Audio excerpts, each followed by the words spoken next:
फरीदाबाद औद्योगिक नगरी कही जाती है, लेकिन यदि वर्तमान स्थिति की यदि बात करें तो कहीं ना कहीं औद्योगिक स्वरूप खोता जा रहा है फरीदाबाद, और इसी को लेकर सरकार फरीदाबाद को पुनः औद्योगिक नगरी के तौर पर पहचान उसकी बन सके, इसके लिए तमाम प्रयास तो कर ही रही है। लेकिन नई औद्योगिक नीति को लेकर आज अपने प्रतिनिधि भेजे यहाँ पर, और तमाम जो फरीदाबाद के प्रमुख औद्योगिक संगठन के प्रतिनिधि हैं उन्होंने अपनी बात रखी, अपने सुझाव रखे।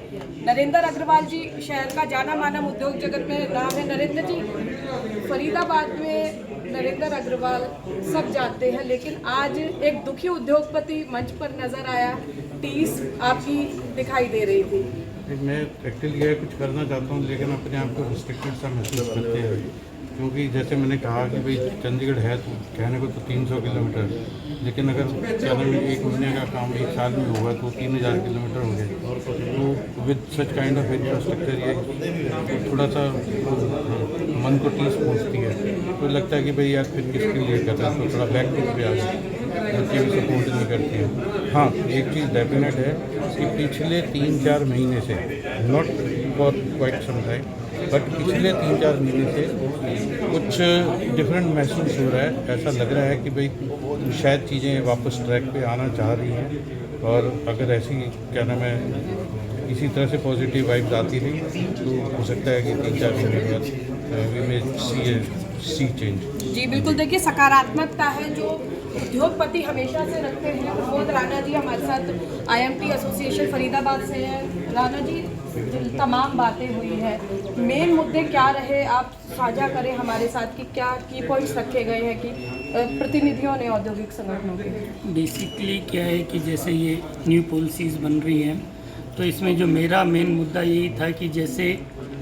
कि कोई भी सरकार हमारे से अकाउंटेबिलिटी मांगती है या आंसरेबल है कि हमने कोई जैसे प्लॉट लिया है वो 3 साल में डेवलप करना है, और अगर हम उस पर नहीं करते तो सरकार हम पे पेनल्टी लगाती है। हर काम पे कोई भी बिल है उसका अगर वो होता है तो अगर लेट फीस लगती है। तो ऐसे ही मेरी रिक्वेस्ट थी, क्योंकि सारे अफसर हमारे विकास जी जैसे और सुनील शर्मा जी जैसे नहीं होते, तो हर सरकारी अफसर की एक अकाउंटेबिलिटी हो। अगर उसने अपने एक टाइम फ्रेम के अंदर अपना काम नहीं किया तो उसको कुछ फाइनेंशियल पेनल्टीज लगे। ये मेरा मुद्दा। बहुत अच्छी बात कही कि यदि अधिकारियों की जवाबदेही जरूर तय होनी चाहिए, यदि आम आदमी की, एक उद्योगपति की, हर व्यक्ति की जवाबदेही तय है, उस पर जुर्माना तय है, तो आखिर सरकारी अधिकारी क्यों जो है वो उनकी जवाबदेही तय नहीं की जाती। सरना जी हमारे साथ है। सरना जी, क्या लगता है कि बार बार हम देखते हैं मंच सजते हैं, जो उद्योगपति है वही बातें दोहराता है, तो कोई टेकन फॉर ग्रांटेड लिया जा रहा है इंडस्ट्री को। फरीदाबाद में आज भी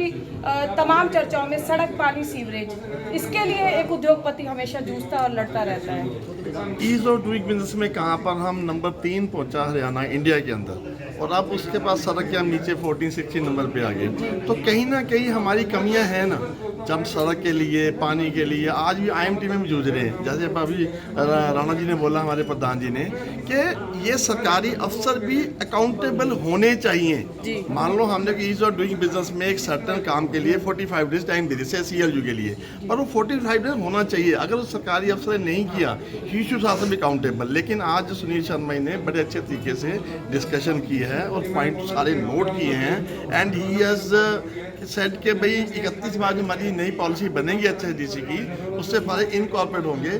पॉलिसी से ही सिस्टम चलेगा, लेकिन पॉलिसी जो पॉलिसी को इम्प्लीमेंट करते हैं उनकी अकाउंटेबिलिटी भी इम्पोर्टेंट है। यही कहना, तभी हमारे काम सुचारू रूप से ढंग से चल पाएंगे। जी, देखिए बड़े उद्योगों की बात तो हर कोई रखता है, लेकिन मैं देख रही थी सर आप छोटे उद्योगों की टीस रख रहे थे।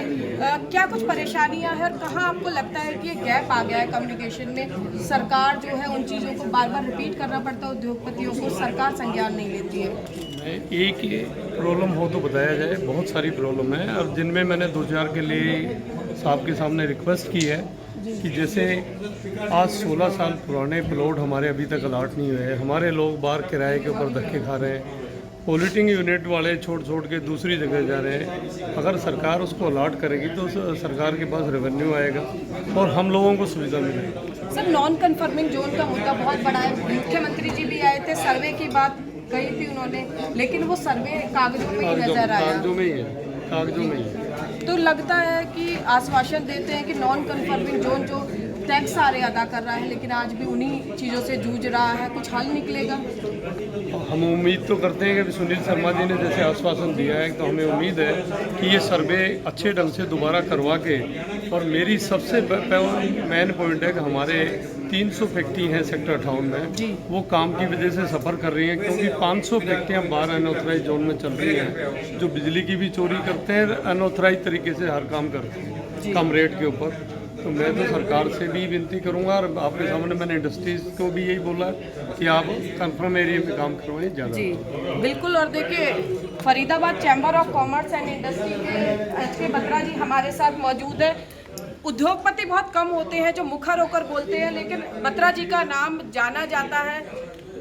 बत्रा जी, आपके मन में उद्योगपति आपसे मिलते हैं, क्या कुछ समस्याएं आज आपने रखी हैं? समस्या एक तो सबसे पुरानी समस्या चलती आ रही है कि नॉन कन्फर्मिंग एरिया में कन्फर्म होनी चाहिए इंडस्ट्री, और जो कि हमारी पुरानी डिमांड है। और सभी टैक्सेस दे रहे हैं, सभी तरह के लाइसेंस हैं हमारे पास, और सभी तरह का रेवेन्यू दे रहे हैं, तो फिर किस तरह क्यों नहीं हमारा तलवार हटाई जाए, कि तलवार हटनी चाहिए। सर, पानी, सड़क, सीवरेज, ये मुद्दा है। नई तकनीक की बात, नई औद्योगिक नीति से लगता है कि कुछ इम्प्लीमेंटेशन होगा जो सुझाव लेकर जा रहे हैं, उम्मीद है? आज की मीटिंग के बाद ऐसा लगता है कि हफ्ते 10 दिन के अंदर कोई फ्रूटफुल या पॉजिटिव बात सामने आनी चाहिए, फरीदाबाद का सुधार होगा। जी सर, उद्योगों की हम बात करते हैं, लेकिन जब भी कोई ट्रेजेडी होती है, कुछ होता है, तो उद्योगपतियों को ऐसे ऑफिसर लॉबी ट्रीट करती है जैसे उसी ने क्राइम कर दिया है। उसको लेकर सोच बदलने की ज़रूरत है।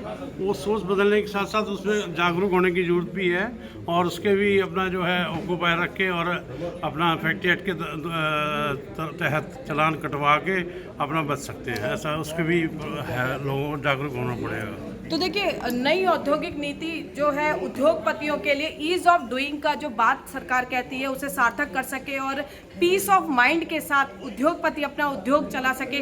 तमाम आज प्रयास जो है उद्योगपतियों ने किए हैं कि अपनी बात सरकार तक पहुंचाने के लिए आज, और उम्मीद जताई जा सकती है कि सरकार इन जो जितने भी सुझाव आज उद्योगपतियों ने दिए हैं सरकार के समक्ष जब वो रखे जाएंगे, तो सकारात्मक रूप जो है, सकारात्मक संज्ञान सरकार द्वारा लिया जाएगा, और उद्योगपति एक अच्छे वातावरण में अपना काम कर सकेंगे। फरीदाबाद से पूजा शर्मा, पंजाब केसरी टीवी।